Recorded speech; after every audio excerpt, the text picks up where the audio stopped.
So everybody close your mouths now.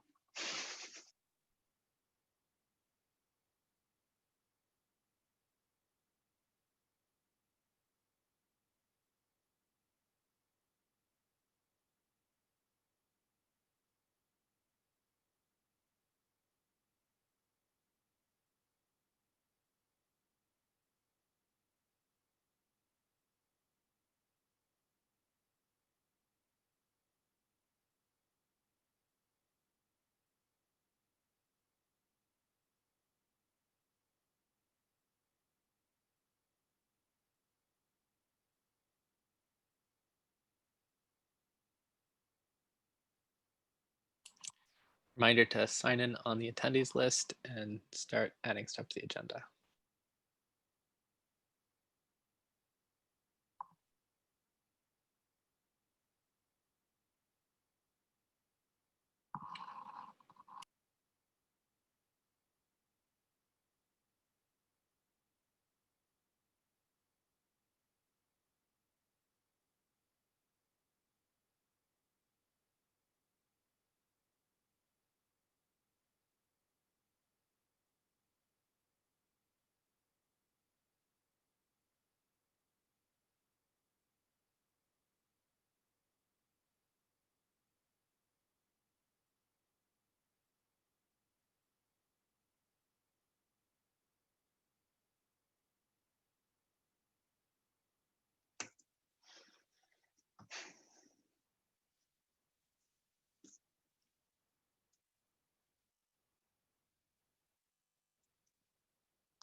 Paketo leadership update. You guys are adding me to the steering committee? Thank you.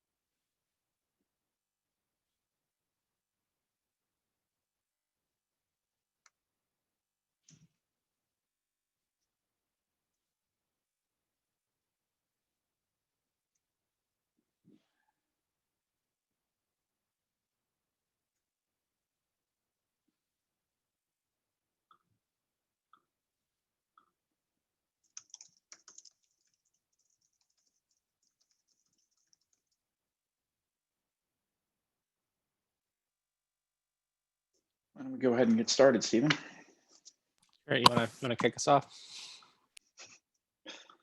Actually, what's the, I guess, Paketo leadership updates, the first thing on the list. I'm going to kick it over to Kashyap to make an announcement. Quick kind of big update on the Paketo side. Stephen and Ben have kind of decided to move away from like the steering committee, which means we have two new folks we'd like to like push up. Comes as no surprise, Emily and Ben have been doing lots of awesome work since we've launched the project and things like that. So Ben and Stephen would like to promote Emily and Ben into the steering committee, which is great news. You're saying Ben repeatedly. It's my mistake. Emily and Ryan, I meant. I'll let Ben and Stephen talk through the change a little more. We want to share out like kind of a feedback form as well, just to solicit any feedback, general questions you all might have. And perhaps like next working group meeting, we could talk through some more of this. But again, super exciting stuff. Thanks again, Stephen, Ben, for all your hard work, and hand it off to you guys. Yeah, I'll go ahead and get started here. Obviously, many of you realize that I have recently taken a new position inside of VMware, working sort of a little bit higher in the BU, taking a look more broadly at developer experience. So I think it makes sense for me to step away and allow people who are, involved day to day with the Paketo Buildpacks and the communities that they're involved in to take over for me. I couldn't nominate anybody better than Emily. Obviously, she is, technically as adept as you'd ever hope. And to go along with that, she is, deeply involved with the Spring team and the Java community, and really has a good pulse there. She's also worked for, quite a long time with our partner products, people like the Google team and the Azure team, bringing our various integrations as well as, sort of commercial integrations behind the scenes. And so I think she's going to be a really good representative on the steering committee, understanding what it takes to make Paketo successful in the broader CNCF community. And similarly, Ryan has really driven out the architecture of the modularization of sort of this whole system across different languages, over the last year or so. And I've recently been pretty hands off, anyways. So really happy to have Ryan kind of take my spot there. I'm also this is also kind of driven out by me kind of having a bigger group of people to look after in the organization, but this is sort of still within my purview, and so I'm happy to stick on for as long as kind of Emily and Ryan, you two feel like it would make sense for me to stick on, but just let me know. Yeah. Congratulations. Yeah, congratulations to you both. Kaushik mentioned, and I want to reiterate, there is an anonymous feedback form. We realize that, this is 2 leaders basically picking what their next 2 leaders are going to be, but we'd love to have your feedback on it, good or bad. It's anonymous. We'll address everything that comes in that needs to be addressed, to make sure that, the members of the community, the contributors to a project like this, feel comfortable with what's going to come next. The governance process for this would be for steering committee members to appoint new steering committee members by vote, right? And so that this is the normal way it would happen. Just usually doesn't involve 2 people stepping down at the same time as 2 people being elected there, for folks that are wondering.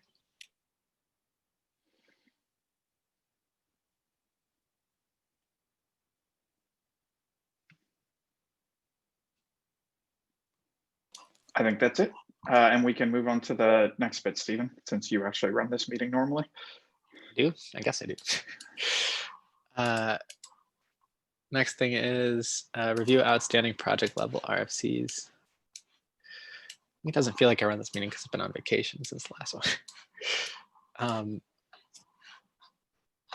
Let me share my screen.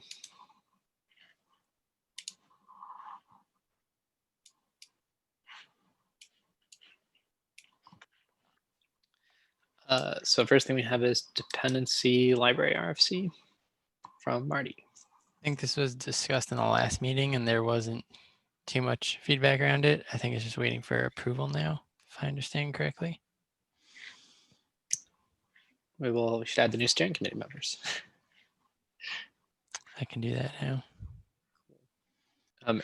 I just still looking for feedback. No immediate actions right now.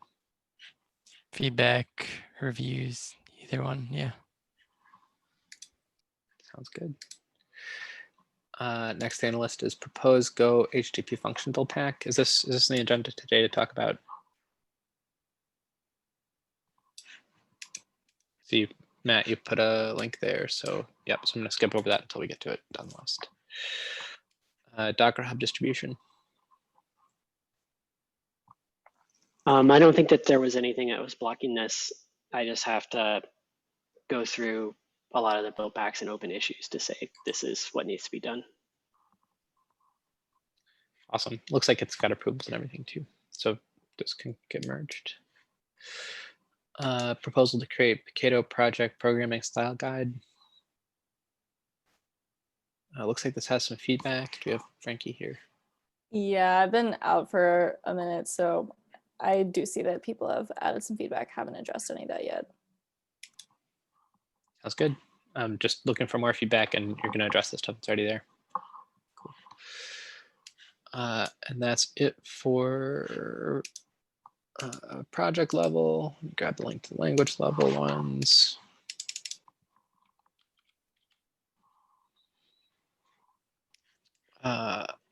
So these are all merged. Do we ever figure out how to, I'll just go with the ones that are merged. This one, migrate from buildpack YAML to environment variables.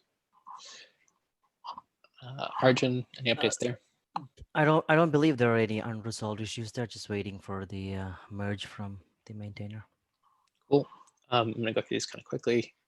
Migrate from buildpack YAML to environment variables for Go. Forest, any updates there? Cool. And I think that's it. All right. Next thing on the list is RFC 29. Matt. So I think the only thing that's changed here is I incorporated some feedback from Ryan last week. Otherwise, I don't know what is next in the process for this stuff. So I put together a Go FN repo that basically implements the sort of meta build pack that attaches the function build packs at the front of the order for the existing Paketo build pack, Paketo Go build packs without inlining the order. So that was a nice trick to avoid, needing to explore the guts of all the existing build packs. But I think that's really the main change from last week. I'm curious if there's I'm not sure what the right answer to this is, but should this be a top level RFC or a language level RFC for Go? It seems like it's contributing one to that language group. This is where I was pointed. It makes sense. I'm just wondering if anybody has thoughts on what the right process would be, because I don't think we haven't talked about adding a new build pack to a language group before at that level. So like generally what I would like to see is that you have the language families themselves independent of the function concept, and then the function concept be something that is layered over the top of those things, if at all possible, rather than them being like another thing that's in the language family that language family subteams then have to like think about maintaining and that kind of concern. So like I would love to see like a separate function subteam that maintains functions across a number of language families. I think it's still kind of an open question of like the technical feasibility of that.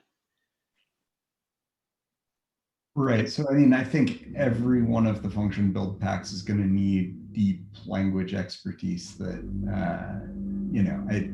y'all are certainly much broader, in terms of language expertise. You have written Node build packs and Python build packs and all the Ruby build packs.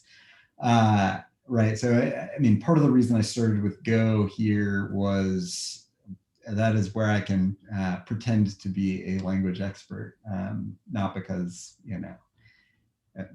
So I think that, in the fullness of time, I think part of the reason that this is sort of an interesting top level RFC is I think it's eventually this will be interesting for all the different languages. And so if there's considerations that should be made more broadly, I think earlier is better there. But yeah, gotta start somewhere. So this is me starting somewhere. So maybe even practically speaking, it appears that the Go function build pack runs on top of our current existing Go build pack without any other modification internal to Go, the build pack. So it seems a little weird to treat it as if it is a component of the underlying Go build pack. But that could maybe be, I mean, I can't, that's not too far of a jump.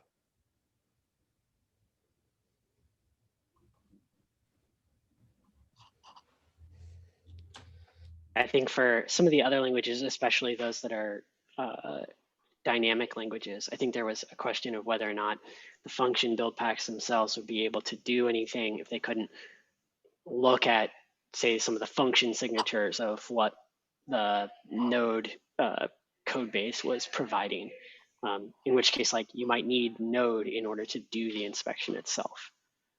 Yeah, so I think we're playing with having node in the detect phase and being able to futz around a little bit. I think, a distinction worth making is how much you can do with zero configuration, which I think, is sort of a lovely goal, but it may be an intractable goal for dynamic languages where you can't do more sophisticated like signature analysis because, who knows what it does, right? Just by loading it to look at the signature, you might have side effects,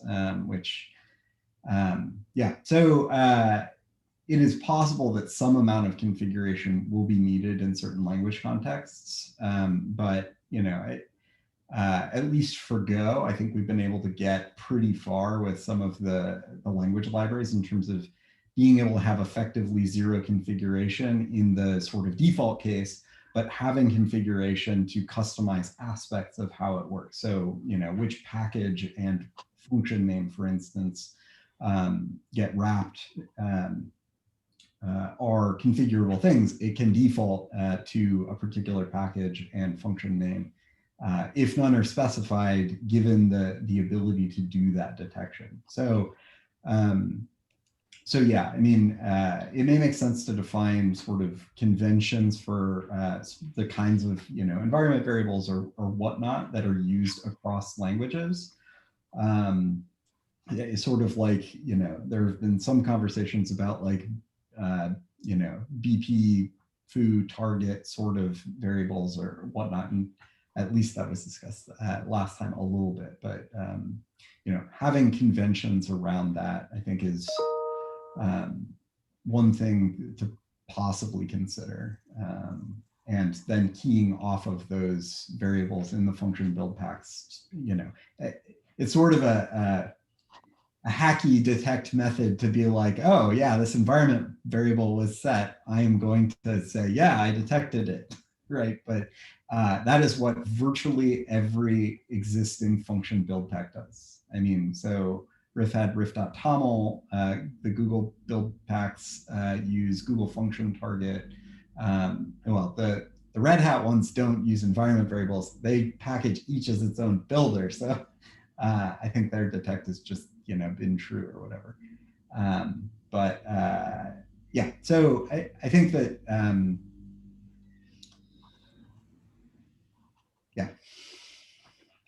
I think what's missing here is a more concrete plan for how this might eventually end up in all the languages. And I think maybe it's a good idea for us to leverage the community as a place for us to kind of incubate as a general idea. So I think, to me, what stands out as kind of the next steps are probably a top-level RFC establishing a sub-team to kind of own and maintain a set of function build packs in the community organization, and then us going ahead and pulling in as a top-level language family of functions build pack that includes currently the implementation, the two implementation function build packs that you've written, and the Go build pack together as a functional unit. And from there, we can start to kind of incubate and explore Node and Python and Java, what those other kinds of things look like. Does that sound reasonable? Folks have a disagreement with that? Would the function subteam be temporary with the goal of getting the function build packs into the individual language subteams, or would it? Do you kind of envision that functions are different enough that it's a dedicated group that works on that?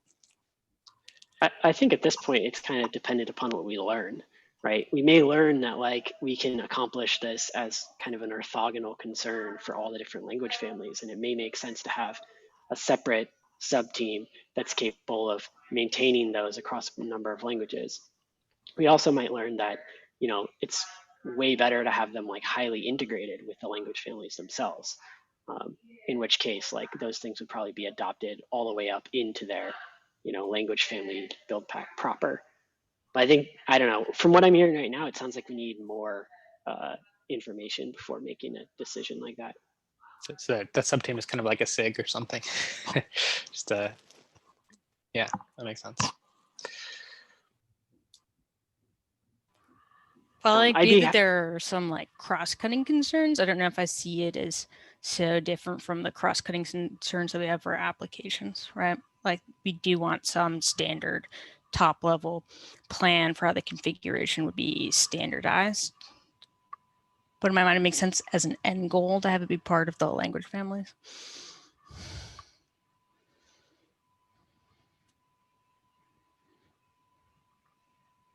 Yeah, I'd just love to see more concrete plan around how it will work across a number of languages before we then adopted it all the way up into the language families proper. One place to look at this might be actually the RIF build packs. They're sort of the same kind of function model, although they're a bit more oriented towards streaming rather than sort of individual eventing the way the Knative style is. And while it's not, I'm not saying adopt their build packs, they actually have a range of languages. And I think the takeaway was that those implementations end up being so far from one another and so tied to individual build packs, they ended up being, you know, very tied to the particular languages themselves. But like, it's worth, you know, github.com/project riff and just take a look at what's there and see what the end result was for them.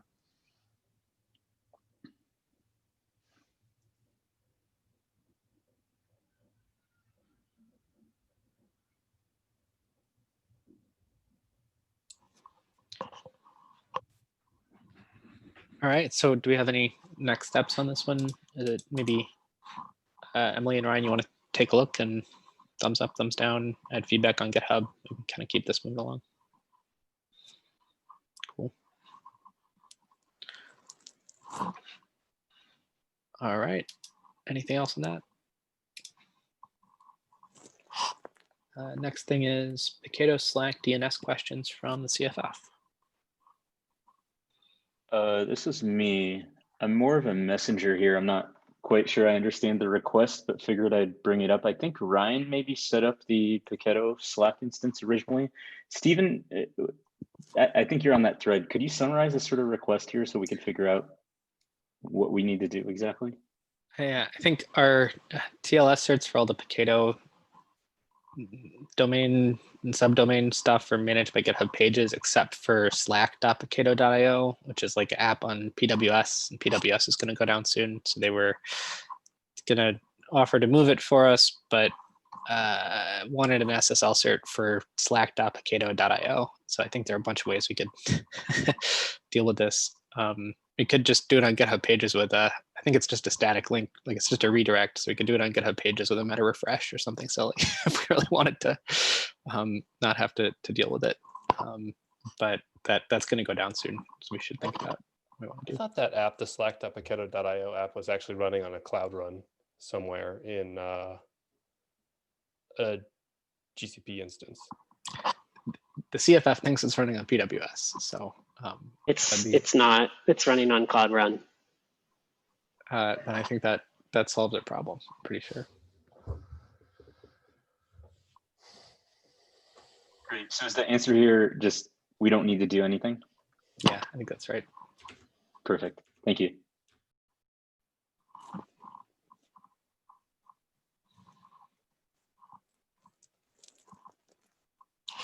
All right. Anything else? We're at the end of the agenda. Any other items? Anybody forget to write down? Like that.